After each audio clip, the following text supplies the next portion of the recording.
I feel very privileged that my job allows me to go into the lab and play with making these materials. A bit like a cook in a kitchen. You add a pinch of this and a little bit of that. The first time that I saw a nanoparticle in an electron microscope, I was hooked for life. I wanted to study these materials down to their atomic level. The materials that we study and the mechanisms that we study are largely inspired by the process of natural photosynthesis. It is how plants and other organisms take light energy from the sun for their own use.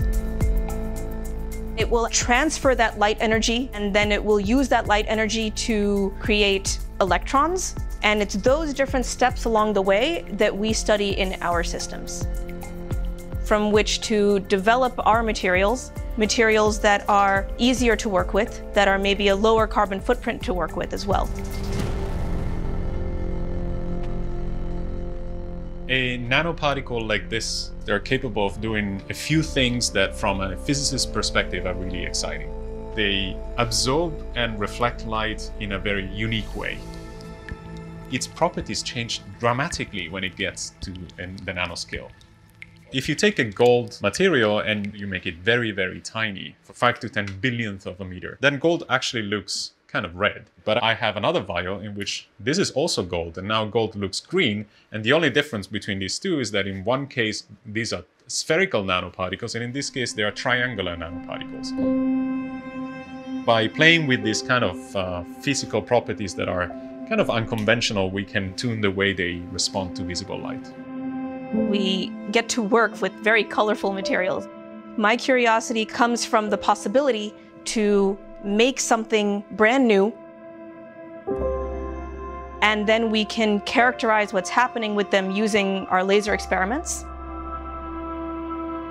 It's always very exciting when a material does something that we designed for it to do.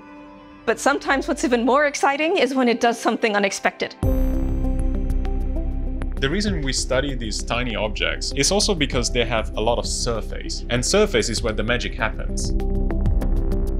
These nanoparticles are capable of taking this visible light and essentially compressing it into their surface. They can convert the energy of light into electrons, and these electrons can then be used to drive chemical reactions. And so you have chemical reactions that use light as a source of energy. You can get phenomena that are very exciting in terms of energy conversion and sensing. The more we can understand about the fundamental mechanisms of how these materials convert light energy, and the more doors we open to realize unforeseen applications with these materials.